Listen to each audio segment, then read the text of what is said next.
Hey all, MVP here. Second video this weekend, so I'm really spoiling you, as they say. Just wanted to run you through last week's action, and I wanted to talk you through what currencies did well, what currencies didn't, and perhaps if we've got time, we'll have a look at my FX correlator 80/20 system again. But I just want to give you an overview of the market and just see what was happening and what wasn't, using again the FX correlator on a much higher setting, a 1001 setting. So stand by. Okay, what you're seeing in front of you here, this is on a 1 hour setting. This is on 1,000. The reason I'm using 1,000 is because the higher the moving average you use, the more definitive that the price movement is. It's not distorted by low moving averages, which move around and are very, very volatile. This shows you if basically if the lines are going upwards, that is definitely the price going up, and if they're going downwards, that definitely is that currency weakening. I don't put the zero dotted line on. There's no need. This literally shows you, the real-time movements of this currency over the last 5 days. You can see the double line here. Think of it like a start line. That's coming in. That's the Sunday night early Asian session coming into Monday. And if you were to draw a line across here and then a line at the finish line, which is in fact what this is, because this is Friday evening around 10, 11 o'clock at night, that's GMT, that is how the currency is done. Okay. So as you can see, if we put a couple of lines here, it's the euro against the on its own here. This is the start of the euro during the week. You can see that the price rises gradually all through the week and finishes up at about this level. So that you see that move from there to there. It's definitely a big move for the euro. So that gives you an idea how this actual presentation works on this chart and this setting. Okay, so that is how literally it works. Also, alongside the 1 hour FX correlator, I've got the trusty Dow US 30 GBH. That's the Dow, the 12,000 Dow. I always look for that around the 12,000. That gives you an indication it's a Dow, and we can see what happened during the week, which was actually quite an incredible elevator ride all the way up from down here, the 11.9s, all the way up to the 12.6s.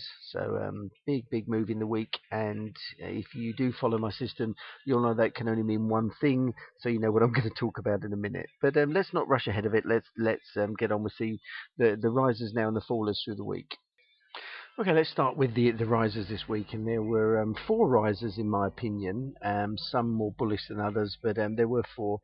This is the turquoise New Zealand dollar. This is the dark blue euro.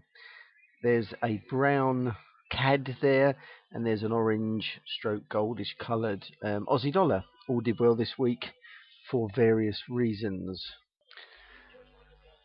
The euro was probably the biggest hitter this week. Doesn't take me to tell you what was going on.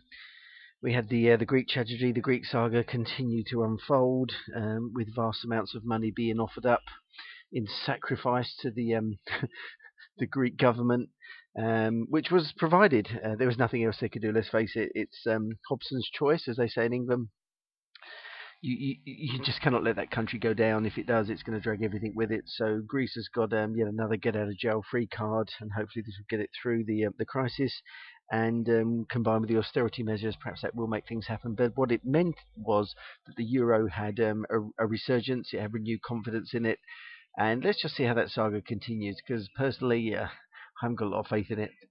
There's just too many players that could fall, and I think the euro is being boistered by so much hot air at the moment. It's untrue. But anyway, the euro did get the biggest move in the week, and that was why.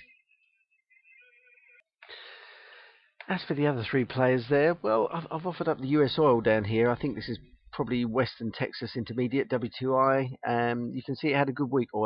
Crude oil had a good push through on the first 3 or 4 days, taking it up from the high 80s into the mid 90s, and that certainly wouldn't have done any harm. It certainly held Aussie dollar there turning up. It held the Canadian dollar flat, and it started to turn the New Zealand dollar upwards as well. These guys would also have been bolstered a little, especially in my opinion, in my humble opinion, especially the New Zealand dollar and the Aussie dollar. They would have been also pushed by the rising Dow over here. Everyone knows I go on about how the Dow works, but I tend to think that currencies like the New Zealand dollar and the Aussie dollar certainly don't suffer when people see a rise in Dow as well. So that was the reason why these guys picked up and had a reasonably good second half as well. People will know that I actually tend to think that the CAD will move, in some correlation, some high correlation at times with the US dollar and the yen, but it didn't this week, and I hold my head and hand up for that. Sometimes I look for trades on that, but this week they definitely weren't talking the same language. So they were the other three big movers in the week, and now we're going to talk about the ones that didn't do so well. Okay, let's talk about three currencies that really, really did have a Greek tragedy this week. It will come as no surprise, everyone. You know the way I trade my 80-20 system, which I'll flick onto and talk about this later. That's my 80-20 there. You know how this works. Big Dow rise in the week. Look at the Dow Buster. It absolutely came like a train north. And you know what that means. What that means is that I'll be looking to sell yen and dollar, certainly those guys. I'll also be keeping half an eye on the Swissy, which can be a little bit schizophrenic at times. This week it wasn't schizophrenic. It took a hit. These three guys took a hit, so those three down, Dow up. Fairly simple stuff, and you probably saw during the week where I was calling certain trades. I was generally looking for this during the week on the lower time frames, to the 1 hour, because that's what was happening. I'm not sure if that's going to continue next week, but these two really took it, and actually the Swissy did. Swissy really unwound quite a bit and was probably the biggest faller in the week. Looking at those, there's where it started and that's where it's finished. That's quite a big move. So there was a lot of unwinds. Having said that, the Swissy has been incredibly powerful this year so far and had a great couple of months recently. So, everything comes to an end at times and there's no guarantees in this business. So they were definitely the three currencies to be selling, and they were the reasons. The euro was a big pusher this week, and it's a zero-sum game, remember? Zero-sum game. What goes up? If there's a lot of currencies going up, that means a lot of currencies go down equally. Those 8 currencies that you see on here all have to add up to a net zero. So anything that's falling will also be balancing equally in the ones that are going upwards. So these were the 3 that fell. Okay, so bad week for those 3 guys, but hey, they could do better next week. Okay, last but not least, let's have a look at my home currency, the Great British Pound. How did it do this week? Well, here it started, here it finished. Crazy week for the pound. The pound was very flat this week, I've got to say. Obviously, markets ignored it. You see if I drag that down to the start level here? See here? Started there, came up, flat, average to bad Thursday, and then back up to finish absolutely smack on the button. So no change at all pretty much for the pound this week. Could have used it as a nice straight bat, trading against other currencies. That's not the way it normally trades, as you know. It's a very volatile currency. But this week, given the focus on the euro and the rising Dow and other currencies, it just sat and watched. Unusual. Beware next week, because normally the pound will have something up its sleeve. Okay, so that was the pound, which was flat. Okay, in front of your eyes, what I'm going to do is I'm going to transition from the standard 1000, 1000 setting. I'm going to go to the 80 and the 20. I'm going to bring it up to here. I'm going to drag the 1 hour across here, and now you're looking at my standard trading 80-20 system. This is an 80 moving average, this is a 20 moving average. We're back on the Dow here, and let's see, this is a Dow on a 20, there's a 20 moving average yellow, 80 moving average the red there, and let's just see what I've just said to you, how we traded during the week. Okay, if you remember, I said that with a Dow that was definitely going north, we were looking to sell our friends, the green US dollar and the yellow yen. Can you see here on the 80, which is obviously the slower moving average? You see on Tuesday they both finally came south.